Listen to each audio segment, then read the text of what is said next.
I think you have to answer the question, why a written constitution, by thinking about the context that our framers found themselves in. They had just had a successful revolution from the monarch in England. That was a big deal, and they'd won the war. And now that they'd won the war, they had to do something to establish a government in this new country that they had won the right to govern.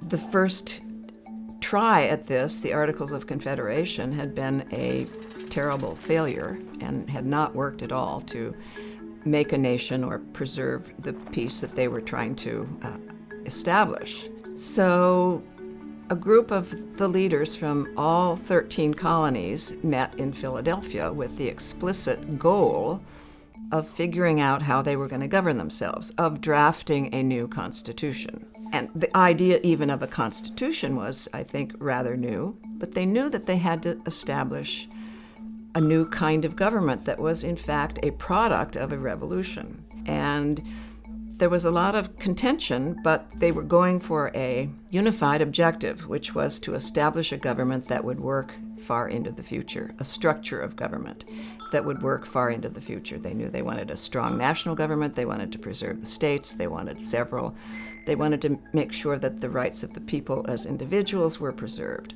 So having finally, and after a very difficult and very hot process in the summer of 1787 in Philadelphia, they finally figured out what they wanted to do, and they memorialized it in a document.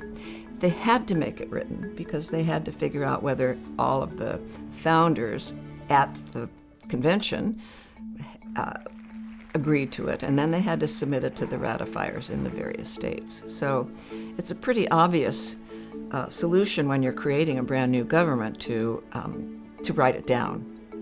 And they were thinking far into the future to make a constitution that would establish a government that would in fact last far into the future. Writing it down memorialized it and made it possible to enforce it, not only to have it be submitted for ratification, but also to be enforced down through the years, to organize the government and to give people the rights to which they were entitled for centuries to come.